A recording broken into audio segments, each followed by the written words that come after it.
नमस्कार, मी लाघवी ओम सावंत बुलेटिनमध्ये आपलं स्वागत करते। आज आपण एक विशेष व्यक्तीशी गप्पा मारणार आहोत, संवाद साधणार आहोत। आपण नेहमीच जाती जमातींविषयी बोलतो आणि त्या संदर्भात कोर्टाचे निकाल किंवा सरकारने काही घोषणा केल्यानंतर खूप चर्चा होते।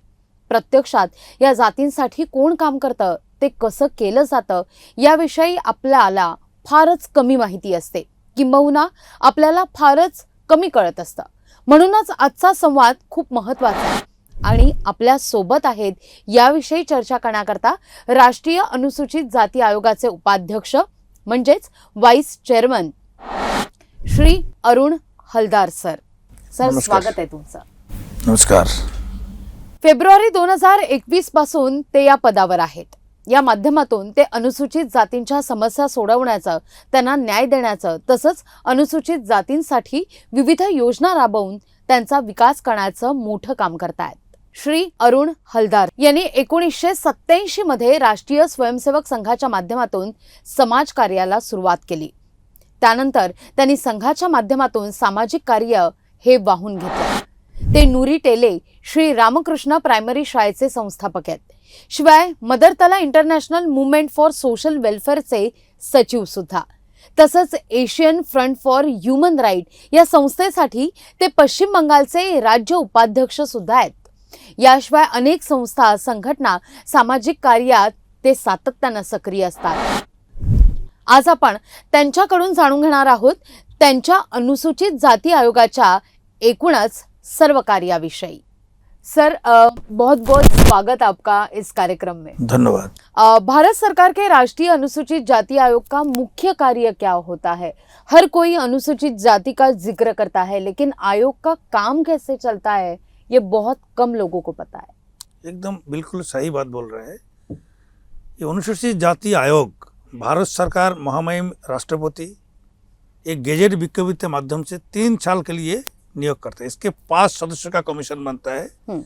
इसमें ऑनरेबल चेयरमैन, वाइस चेयरमैन और 3 मेंबर होता है।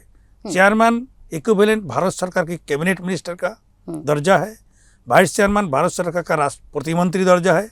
बाकी जो 3 मेंबर होता है, 3 मेंबर भारत सरकार का सचिव पद मर्यादा होता है। तो ये जो 5 सदस्य लेके कमीशन बनता है। इस बार इस कमीशन में 4 लोगों को मिला है। एक बार एक सदस्य कम है, लेकिन 4 सदस्य मिलके इस बार जो कमीशन में जो कमीशन बनाया, नया कमीशन बना है, इसमें 4 जो सदस्य है, चारों सदस्य फुल टाइमर काम कर रहे हैं अभी।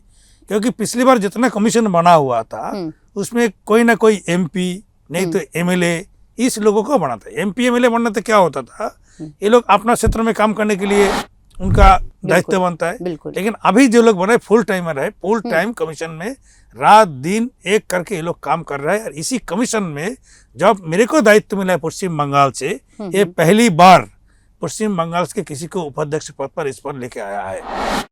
और अभी 1.5 साल मेरा काम कार्यकाल हुआ है और 1.5 साल में मैं कमीशन की तरफ से ऐसे ऐसे काम करके दिखाया जो मैंने एक इतिहास बना के दिखाया। इसी टाइप से काम मैंने खुद करके दिखाया।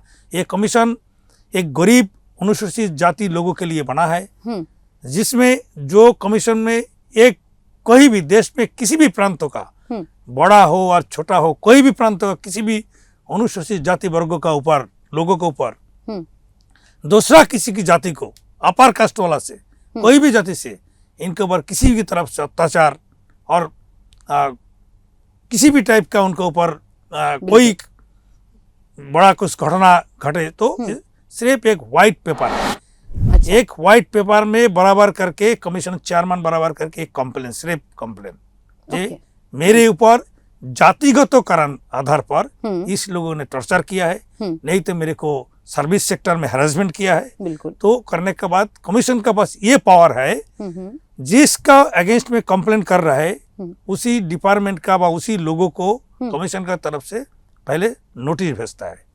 नोटिस भेजने का जवाब विद इन 15 डेज के, 1 महीना के अंदर नहीं आता है तो उसके पर उनको सामान भेज सकता है। अच्छा। अगर सामान में भी वो लोग नहीं हाजिर होगा, हो सकता है, तब उसके अगेंस्ट पे वारंट निकल सकता है। अच्छा। वारंट पे भी नहीं आएगा तो उसको अरेस्ट करके कमीशन के सामने हाजिर करने का पावर इस कमीशन को दिया गया है। सर, आपने बहुत बड़ी बात कही है यहाँ पे कि आपने इतिहास रचने की दौर अभी आपने शुरुआत की है, आपने ये शुरू किया है। बिल्कुल ये बहुत ही बड़ी जिम्मेदारी है। तो जब बड़ी जिम्मेदारी आपके पास आती है तो चुनौतियाँ भी उतनी ही बड़ी रहती है। तो क्या चुनौतियाँ रहती है इसमें? बहुत सारे चैलेंज आता है। जैसे मेरे कमीशन में पहले हमारा तमिलनाडु मेरे स्टेट में है। तमिलनाडु जैसे स्टेट में है, इसी स्टेट में आज का दिन में भी आप सोच नहीं सकता है ये जातिगत विद्वेष पे इस टाइप का काम अभी भी देश जब 22 सेंचुरी में आप देश जा रहा है, आगे जा रहा है, लोगों को मन में रोटी रोजी लेके सोचना चाहिए। आपका बाल बच्चा कैसे बड़ा होगा, कैसे पढ़ाई होगा, शिक्षा होगा, ये सब लेके सोचना होगा। तब 22 सेंचुरी में आज का दिन में तमिलनाडु में ये अनुसूचित जाति को किसी को डेथ होने के कारण से उसको अलग से रास्ता बना के रखा है, उसी रास्ता के शब्द लेके जाना पड़ा है। बिल्कुल उसी केस लेके बहुत बड़ा घटना हुआ तमिलनाडु में। मैंने खुद उसमें दौरा में गया है और उसके बाद मैं जाके प्रशासन को लेके उसी दिन ही वो अनुसूचित जाति वर्गों के लिए जो रास्ता बना के रखा है वो रास्ता मैं बुलडोजर देके गुड़ाने का व्यवस्था करके आया। ये कमीशन का ताकत मैंने करके देखा। सर अभी आपने जिक्र किया कि तमिलनाडु में बहुत बड़ी चुनौती थी ये करने के लिए, जिससे आप पहले भी बोले कि महाराष्ट्र में भी आपने इतिहास रचा है, महाराष्ट्र में भी आपका काम बहुत है। तो महाराष्ट्र की ऐसे कुछ चीज़ें हैं कि जो चुनौतियाँ थी, बहुत डिफ़िकल्ट था वहाँ पे पहुँचना, उन लोगों के साथ बात करना और ये सारी सब समस्याओं को हल करना? देखिए, कमीशन जिस स्टेट में जाता है सरकार का क्या एक प्रेशर आ जाता है।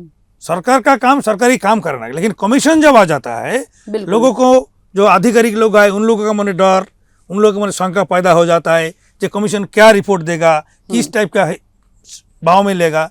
लेकिन देखिए, मैं जब भी जिस स्टेट में जाता है पहले आधिकारिक लोगों से मैं मीटिंग करता है। देखिए, हम लोग आपको डराने के लिए, धमकाने के लिए नहीं आया। हम लोग जिस सेक्टर में काम करते हैं इसी सेक्टर को न्याय दिलाने के लिए आया। और न्याय जितने जल्दी इसको न्याय मिल सकता है, ये काम कमीशन और एडमिनिस्ट्रेशन जैसे आप लोग, हम लोग खुद नहीं करेंगे, काम आप लोगों को करना पड़ेगा।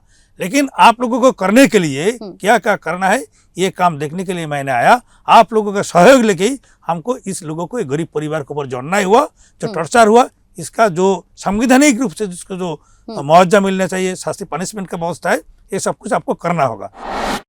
बिल्कुल। जब प्रशासन प्रेशर में आ जाता है ऑटोमेटिकली उसको चुनौती आ जाता है। देखिए, एक व्यवस्था का विरुद्ध में काम करने के लिए ऑटोमेटिकली हर टाइम में आपको चुनौती आएगा ही आएगा। बिल्कुल सर, क्योंकि अभी देश की जनता करीबन है 130 करोड़। तो उनके लिए ये मेरा सवाल बहुत महत्वपूर्ण बनता है कि अनुसूचित जातियाँ कितनी है और कैसे ये लोग आपकी यहाँ पे पहुँच सकते हैं, आयोग की पास पहुँच सकते हैं। देखिए, अभी देश में 2011 का जो जनगणना हुआ उसी हिसाब से अभी 18.6% अनुसूचित जाति वर्गों का लोग है देश भर में। एक जनरल कैटेगरी के लोग है, एक एससी कैटेगरी के लोग है। जो एससी कैटेगरी के लोग है उसको बार बार ट्रांसफर करके बहुत दूर दूर भेज जाता है। लेकिन वो जनरल कैटेगरी का जो लोग है उसको उनके हिसाब से आसपास में रखते हैं, तो एट्रोसिटी बन जाता है। अच्छा। इसमें जाति का तो निपीड़न बन जाता है, इसमें केस हो जाता है। इस टाइप का केस अगर प्रमाणित हो जाएगा, कोई अधिकारी उसका मन में इस टाइप का कोई वासना लेके काम कर रहा है जो अनुसूचित जाति वर्ग का है, इसको मैं हैरेसमेंट करूंगा, तो उसको एट्रोसिटी में उसका जेल भी हो जाएगा, उसका पनिशमेंट हो जाएगा। मैं reserve bank of India note press में मैनेजर काम में करता था। 15 साल का बाद भी मेरे को प्रमोशन नहीं हुआ करके मैं रिक्वेस्ट किया मैनेजमेंट को, रिजर्व बैंक ऑफ इंडिया मेरे को नौकरी से भी हटा दिया ये इश्यू में। इसके बाद मैं सभी जगह में दौड़ा, पार्लियामेंट कमेटी, स्टैंडिंग कमेटी में दौड़ा, एससी कमीशन में भी जो गया, फिर कोर्ट में भी गया, सब जगह में दौड़ के मेरे के 7 साल में पूरा जिंदगी खराब हो गया मेरे को। 7 साल के बाद 2021 में मेरे को सुनने में आया कमीशन में ऑनरेबल वाइस चेयरमैन अरुण अल्लार जी गरीब के लिए ज्यादा बालो कर रहा करके, ज्यादा अच्छा कर रहा, काम पूरा करवाई स्टिक से करके गरीब को मदद कर रहा करके सुनने में आया। मैं इमीडिएटली उसका साथ पहुंच के मेरा मैटर पुटअप किया। आरक्षण अभी हर कोई मांग रहा है। महाराष्ट्र में ओबीसी आरक्षण के लिए झगड़ा हो रहा है। अभी मराठा आरक्षण के लिए 9 अगस्त तक अल्टीमेटम दिया है मराठा आरक्षण के लिए झगड़ा हो रहा है, तो आप आयोग के उपाध्यक्ष की तौर से ये सब बातों को कैसे देख रहे हो? क्या लग रहा है ये सब देख के? आरक्षण को देखिए एक सामाजिक सोशल अपलिफ्टमेंट के लिए होता है, इसमें पॉलिटिकली सिद्धांत तो ही फाइनल है। जो आरक्षण कौन किसको देना पड़ेगा, एक्चुअली इसलिए आरक्षण बनाया था, अभी भी बहुत सारे चर्चा देश भर में हो रहा है। ये सब लेके आरक्षण किसको जरूरत होगा, ये असेंबली में पास करना पड़ेगा, आइन पास करना, कानून पास करने के बाद फिर संसद में जाएगा, तो ये कानूनी प्रक्रिया होता है, इसमें देश भर में चर्चा होगा। जो लोग देश में अभी कानून बनता है, अगर कानून चेंज करके कर सकते हैं तो कर भी किया। अभी देखिए ओबीसी संरक्षण पहले नहीं था, अभी चालू हो गया। तो इसी टाइप के देश को आगे जाने के लिए राष्ट्र नेता को और देश जो लोग चलाता है, जो लोग संविधान का अंतर्गत रह के कानून बना के इसी हिसाब से चलेगा, तो इसमें कोई फर्क नहीं पड़ेगा। क्योंकि आरक्षण एक विशेष टेम्पररी, आरक्षण कोई परमानेंट कोई सोल्यूशन नहीं है। आरक्षण नॉट ए परमानेंट सोल्यूशन। आरक्षण एक टेम्पररी प्रोसेस का अंदर में जाके इसको ठीक से प्रयोग करके इसको अपलिफ्टमेंट करना है, बराबर करना है, यही आरक्षण का मेन मुद्दा है। इसी लेके अगर वो चल सकता है और सबका मन में ये ध्यान रखना चाहिए, जिसको आरक्षण दे रहे वो आगे जा रहा है, ये नहीं है। ये क्यों आगे जा रहा है भाई, बहुत पीछे है ये लोग, इसको आगे देके बराबर करने के लिए बनाया है। तो ये मानसिकता बदलना चाहिए। सिर्फ हाथ देना, मदद के लिए हाथ देना ये सरकार इसलिए बनाया, सोच बदलना चाहिए, इसलिए जो आरक्षण दिया है आपको, अगर ये सोच लेके विद्वेष लेके अरे वो उसका आरक्षण दे रहा है, वो अनुसूचित जाति वर्ग है, इसको हम दबाएंगे, इसको नहीं देंगे, अगर ये सोच लेके चलोगे तो आप खुद भी नहीं बढ़ पाओगे, उसको भी बढ़ने नहीं दे रहा है, आप खुद भी नहीं बढ़ पाओगे। सोच बदलोगे तो देश बदलेगा। ये सोच बदलना चाहिए, ये बदलने का टाइम आ गया अभी। सोच बदलेगी तो देश बदलेगा और ये बदलने का टाइम आ गया है। लेकिन सर एक बात बहुत बड़ी है, जैसे आपने पहले भी बोला था कि 5 जन रहते थे हमेशा आयोग में काम करने के लिए, लेकिन अभी सिर्फ 4 जन आयोग में काम कर रहे हैं, तो उनमें किस तरीके से समन्वय होता है? ये देखिए जितने मिनिस्ट्री है, ये मिनिस्ट्री बंटवारा होता है। हमारा 42 मिनिस्ट्री है, 42 मिनिस्ट्री सेंट्रल गवर्नमेंट का, वो हमारा जो 4 लोग है इसका अंत बंटवारा है। तो मेरे हाथ में 10-12 मिनिस्ट्री है, बाकी चेयरमैन साहब का पास है, मेंबर साहब का पास है, तो इसी हिसाब, और स्टेट भी एलोकेशन होता है। जैसे हमारा हाथ में साउथ का स्टेट ज़्यादा है, उत्तर पूर्वांचल का स्टेट है, तो अभी महाराष्ट्र में हमारा सुभाष पारदी जी है, वो उनका हाथ में महाराष्ट्र वो लोग देख रहा है। समीर वांगखरे का जो मामला बिल्कुल इतना देश भर में उछाल हो गया था, तो कमीशन का क्या महत्व समीर वांगखरे केस में मैं करके दिखाया। उसी टाइम में इतना बड़ा चुनौती आ गया समीर वांगखरे के बारे में, जो उसको जीवन जिंदगी बर्बाद होने वाला था, उसका पीछे कोई नहीं था उसी टाइम से। खुद सरकारी पूरा मिनिस्ट्री उनका अगेंस्ट में चार्ज लगाने की कोशिश करके उनको चार्ज फ्रेम करके अंदर जेल में जाने का व्यवस्था कर रहा था। उसी टाइम से कमीशन का पास द्वारस्थ हुआ और मैंने उस दिन काम के दिखाया, उनको भी बोला, और जो लोग उनके अगेंस्ट में था मैं प्रेस में भी बताया था, आज का दिन में कमीशन इतना ताकतवर है, इस कमीशन का अगेंस्ट में देश के समीर वांगखरे तो एक लेवल का आदमी है, देश में कोई भी छोटा बड़ा आदमी के ऊपर किसी टाइप का अत्याचार होगा, वो अत्याचार करने वाला जितना बड़ा आदमी होगा आज के दिन में कमीशन का हाथ तो बस नहीं पाएगा। आर्टिकल 330 अगेंस्ट पीओ एक्ट लगा के उसके अगेंस्ट कार्रवाई होगा। जब ये स्टेटमेंट मैंने दिया है उसके बाद ही समीर वांगखरे रिहाई मिला और ये लोग डर गए। और उसी टाइम से जो लोग था महाराष्ट्र गवर्नमेंट को, वो आधिकारिक को मैंने चेतावनी दिया था कि किसी की दबाव में समीर वांगखरे का सर्टिफिकेट को जाली प्रमाण करने का कोशिश करेगा तो उसका अगेंस्ट में भी कमीशन कार्रवाई करेगा। उसके बाद ये लोग थोड़ा सा ठंडा हो गया था, नहीं तो उसी टाइम से समीर वांगखरे को कहाँ लेके जाने वाला था सारे देश भर देखा, और मैंने खुद उनके पीछे खड़ा होके कमीशन का ताकत देखा, और जिसके लिए इस जाति वर्ग को सेफगार्ड के लिए बनाया वो मैंने प्रूफ करके देखा। मैंने पहले ही भी बोला था इतिहास बनाने के लिए मैं कमीशन में आया और इतिहास बनाते रहूँगा। ऐसा कम से कम 30 लोगों को जीवन जिंदगी मैंने बदल दिया है। जो लोग कभी सोच भी नहीं था नौकरी से हटा दिया उन लोगों को, छोटा छोटा गलती से गलती पकड़ के डिपार्टमेंट का लोगों ने उनको नौकरी से निकाल दिया। ऐसा 30 केस को मैं सुनवाई किया, कार्रवाई किया, और 30 लोगों को मैंने पुनराय रिएस्टेट करके उनको नौकरी से निकाल दिया। अरुण हल्ला साहब, इनका काम करने का तरीका मेरे को आश्चर्य लगा। दिन रात इन्होंने एससी लोगों के प्रॉब्लम को सलूशन करने के लिए हमेशा सदा व्यस्त रहते हैं।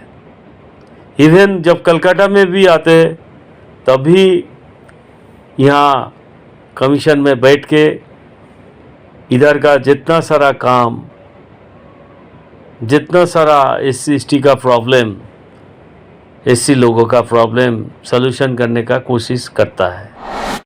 और वो लोग आप सोच नहीं पा रहे, भगवान जैसे बोल रहे थे, भगवान होके मेरे सामने आके ऐसा करके वो लोग प्रणाम कर रहे थे। सॉरी सर, आपको बीच में तोड़ रही हूँ, लेकिन ऐसी ही महाराष्ट्र की एक लड़की थी जिसके ऊपर रेप हुआ था, उसको भी आपने न्याय दिया था। साकिनाका में एक घटना हुआ था, उसी टाइम से बहुत सारे पॉलिटिकल पार्टी सामने आ गया। ये पहले बार मैंने ये भी लिया था जो कमीशन को पॉलिटिकली किसी को यूज करने मैं नहीं दूंगा। जितना पॉलिटिकल पार्टी आया सबको मैंने भगा दिया, बोला आप लोग चला जाओ, कमीशन का काम भाई करने दो। पॉलिटिक्स करना है, बहुत सारे मुद्दा है, ये सब लेकर आप पॉलिटिक्स करो, ये सब चीज लेके घिनौना से लेके पॉलिटिक्स मत करो। कमीशन इधर जब आ गया, इसको न्याय देने के लिए काम कर लिए मेरे को। सब कमीशन पॉलिटिकल पार्टी जितना लोग धरना देने वाला था सबको मैंने हटा दिया। फिर जाके उनका पास में खड़ा होगा, पूरा कार्रवाई किया, छानबीन किया। और अभी आपका मेरे पास खबर आया कुछ दिन पहले उनको फांसी का ऑर्डर भी हो गया। इतना जल्दी फास्ट ट्रैक कोर्ट में उनको पनिशमेंट का व्यवस्था किया है, उसका पीछे कमीशन का ताकत है, क्योंकि कमीशन का ऑब्जर्वेशन में ये काम हुआ। तमिलनाडु में 2 लड़का वो मेरीना बीच में चल रहा था, उसी टाइम से पुलिस आके कुछ चेस किया है, मार्क्स नहीं पिया, मार्क्स नहीं पड़ा है। वो लड़का भागने लगा, पुलिस पीछे जाकर पकड़ लिया। और उसके बाद पुलिस उनको पकड़ के थाना में लेके गया और थाना में लेके केस देके फुल होल नाइट उनको टॉर्चर किया। वो अनुसूचित जाति वर्गों का लोग था। मेरे पास में केस आया, वो पेश कार्रवाई किया है। कार्रवाई करने के बाद पुलिस ने पूरा झूठा स्टेटमेंट मेरे सामने रखा है। उसके बाद मैंने उनको पूछा है, 2 लोगों का अंदर में 1 लोग मर गया और बाकी लोग कहाँ है, बाकी जो लड़का वो कहाँ है? बोले वो सर वो तो जेल में चला गया, आप तो जेल नहीं जा सकता है। मैंने बोला क्यों? मैं उनसे पूछताछ करेंगे, कैसे आप लोगों उनको पिटाया मरा है, मैं उनसे सुनूंगा। बोले नहीं सर हम लोग पिटाए नहीं, वो ऐसे ही मर गया। फिर मैंने उनको चैलेंज किया है, मैंने बोला है आर्टिकल 338 में मेरे पास जुडिशियल पावर है, अगर मेरे को जाने के लिए कोई रुकने का व्यवस्था करोगे तो उसके अगेंस्ट में FIR दर्ज कर, जितना बड़ा अधिकारी को DGP को बोला तमिलनाडु को, आप मेरे को रुक नहीं सकता है कमीशन का काम में, मैं उनसे पूछताछ करेंगे, जेल में जाऊंगा, जाके उनसे पूछताछ करूंगा। वो लोग मेरे को बोला नहीं सर आप नहीं जा सकते आप जेल में। बोले क्यों? वो तो एक लोअर कोर्ट का आदेश पर जेल में है, मेरे को रुकने के लिए हाई कोर्ट नहीं तो सुप्रीम कोर्ट का ऑर्डर चाहिए, आप दिखाइए, अगर नहीं है तो मैं जाऊंगा। मैं जेल में चला गया, 40 गाड़ी और कम से कम 100 मीडिया मेरे साथ में गया, ब्रेकिंग न्यूज करके देखा है कमीशन जा रहा है जेल में। फिर पूछताछ किया है, पूरा साथ सामने आ गया। वो लड़के ने सारी चीज बता दिया कि हमको मेरे आप दोनों को रात भर में हम लोगों को टॉर्चर करे, 5 पुलिस मिलके मेरे को पिटाया। वो देखा है सारी चीज, वो रिकॉर्डिंग किया। फिर DGP को मैंने बोला है आप कैसे इस लड़का को आप कितना बड़ा झूठ बोला है, मैं DGP को बोला है आप कितने बड़ो सास को छुपाने का कोशिश किया है। DGP साहब अभी तो पता चल गया, कमीशन का हाथ से आप खुद नहीं बच पाओगे DGP। अभी के अभी वो 500 पुलिस ऑफिसर को सस्पेंड करके तुम अंदर करो, नहीं तो तुम खुद नहीं बच पाओगे। तो अब DGP जाके डर गया, फिर मेरे से बातचीत करके बोला ठीक है सर आप ऑब्जर्वेशन भेज दो। मैं उस दिन रात में दिल्ली आया, नेक्स्ट डे मेरा पूरा कमेटी बैठ के मेरा मिनट्स जो सिद्धांत तो भेज दिया। और वो स्टेट गवर्नमेंट का मुख्यमंत्री ने विधानसभा में खड़ा होकर बोला कमीशन का बात मान के हमने 5 पुलिस ऑफिसर को सस्पेंड कर दे रहा है और उनको मैं अंदर कर रहा है, उसको जेल में भेज दिया। ये कमीशन का ताकत मैंने बोला, इतिहास बना के दिखाया। वो लड़का को कुछ कोई नहीं था, ना पिता माता कोई नहीं था, सिर्फ मेरीना बीच के काम कर रहा था। वो अनुसूचित जाति परिवार का था। मैं जाके मेरा पर्सनल स्टेटमेंट में दाम में मैं उनको काम करके देखा, इस टाइप के न्याय दिलाया। एक लड़का तमिलनाडु का ही है, वो DGM पोस्ट में नौकरी करता था, DGM reserve bank of India का DGM पोस्ट में नौकरी करता था। एक छोटा सा मोबाइल लेके सिक्योरिटी जन में घुस गया, उसको नौकरी से निकाल दिया। और 7 साल हाई कोर्ट से भी डिविजन बेंच का राय लेके आया, वो राय में भी क्लियर नहीं था, इसलिए उनको नौकरी नहीं दिलाया। पिछले कमीशन में भी उसका हियरिंग हुआ, उनको नौकरी नहीं मिला। इस बार वो केस मैंने चैलेंज लिया है और रिजर्व बैंक का गवर्नर को मैंने बुलाया और उसका नौकरी से मैंने लगाया। लास्ट 1 महीना में उनको नौकरी मिला है। इसी महीने में सैलरी लेके कल मेरे सामने आके मेरे को नमस्ते करके गया, सर मेरा परिवार बचा दिया, मेरे जीवन जिंदगी बदल दिया सर। बिल्कुल, मैं बिल्कुल। फुटपाथ में मेरा परिवार खाना बनाने चला है, आपने एक काम करके देखा, कोई नहीं करके दिखाया। इवन हाईकोर्ट का डिवीजन बेंच का राय भी मेरे पास पता है, लेकिन इन लोगों ने नौकरी दिया। मैंने रिजर्व बैंक का गवर्नर, डिप्टी गवर्नर इनको बुला के समझा के फिर जाके लास्ट एक्शन जब लेने वाला था उसी टाइम से उनको फिर दोबारा नौकरी वापस कर दिया। 7 साल बाद अभी उनको नौकरी मिला डीजीएम पोस्ट में। ऐसा बहुत सारे काम करके दिखाया। और ये सिर्फ बाबा साहेब भीमराव अम्बेडकर जी ने आर्टिकल 338 पे कमीशन बनाया। इसी कमीशन का कार्य इसी टाइप का गरीब लोग, जो लोग कोर्ट में जाने का पैसा नहीं है उसका पास, सिर्फ कमीशन आके न्याय लेके इस बार इस कमीशन के काम करके दिखाया। बिल्कुल। भाजपा आने के बाद ये आयोग में देखिए बदलाव के वारे आने लगे हैं और लोगों को न्याय मिल रहा है। सर मेरा एक आखिरी सवाल है, महाराष्ट्र के लिए आपकी कार्य प्रणाली क्या है? महाराष्ट्र की लोगों के लिए आप तक अगर पहुंचना है तो वो कैसे पहुंच सकते हैं? क्या आपकी कार्य प्रणाली है महाराष्ट्र के लोगों के लिए? देखिए, पिछले जो गवर्नमेंट था, इस गवर्नमेंट के साथ भी मैंने बहुत चर्चा किया है, लेकिन बाद में पता नहीं किस कारण से वो लोग मेरे साथ सहयोग नहीं किया है। ये बहुत दुख की बात है। मैं खुद मुख्यमंत्री से मिल के उनको मैंने सुझाव दिया है साकिना का घटना का बाद में। मैं आज माननीय उप मुख्यमंत्री से मिल के आया है, बिल्कुल कल मुख्यमंत्री से मेरा बात होगा। तो मैं ये चाहता है महाराष्ट्र में जो कमियां हैं इस श्रेणी को अपलिफ्टमेंट करने के लिए सरकार की योजना कैसे हो सकता है, किस टाइप की योजना हम लोग बना सकता है, तो इस विषय पर मैं आज चर्चा करके आया। एक सुझाव उन लोगों ने दिया है। देखिए, साकिनाका में जो घटना हुआ है, मान लीजिए वही घटना क्यों हुआ, इसका पीछे क्या कारण है, ये हम लोग सोच नहीं पाया। अगर ये सोचता तो नहीं होता। मैंने उनको पूछा कि मुंबई जैसे महानगरी दुनिया में एक महसूर, एक इतना सुंदर नगरी है, आज का दिन में आप सोचिए किसी महिलाओं को रात 10 बजे 12 बजे के बाद रास्ता में सोने का मजबूर हो जाता है। तो मैंने उनको सुझाव दिया है, इस महानगरी को जितना नाम है देश में दुनिया में, इसी का कारण में आप इमीडिएटली एक योजना बनाइए, जैसे ग्रास रूट तक बिल्कुल कितने महिलाओं को आज का दिन में भी रात में सोने के लिए मजबूर हो जाता है, इसका तुम डेटा बनाओ। डेटा निकाल के देखो जो कितना महिला ऐसा परिस्थिति में है। भारत सरकार का, स्टेट गवर्नमेंट बहुत सारे योजना है, ये दोनों सरकार मिल के एक योजना बनाओ जहाँ हम लोग इस महिलाओं के लिए कोई योजना बना के जैसे इनको घर देने का मौका हम लोग कर देंगे, जैसे उनको रात में सोने का मजबूरी नहीं होता। अगर ये हम पहले से कर सकता था ना तो ये साकिना का नहीं होता। वो महिलाओं को अगर रात में नहीं सोने जाना था। उस उलझाव के बाद डिप्टी सीएम ने क्या कहा है? बहुत तारीफ किया मेरे को, बोले साहब बहुत अच्छा सुझाव दिया है, मैं जरूर करेंगे, मिलके करेंगे। बिल्कुल। देश में जैसे आयोग का काम चालू है, जैसे सबका साथ सबका विकास आयोग की तरफ से हो रहा है, वैसे अभी महाराष्ट्र में भी महायुति की सरकार आने के बाद सबका साथ सबका विकास होगा और उसमें भी आपका और आयोग का बहुत महत्वपूर्ण रोल होगा, ऐसी आशा करती हूँ। और इस बातचीत में यहाँ ही रुकती हूँ। बहुत बहुत शुक्रिया सर, आज आप यहाँ पे आए और इतनी अच्छी जानकारी हमारे माध्यम से, लोकशाही के माध्यम से आपने लोगों तक पहुंचाई। बहुत बहुत शुक्रिया, बहुत बहुत धन्यवाद। यासह बुलेटिनमध्ये वेळ झाली आहे, इथंच थांबण्याची। बातम्यांचा ओघ मात्र असाच सुरू राहील। नमस्कार।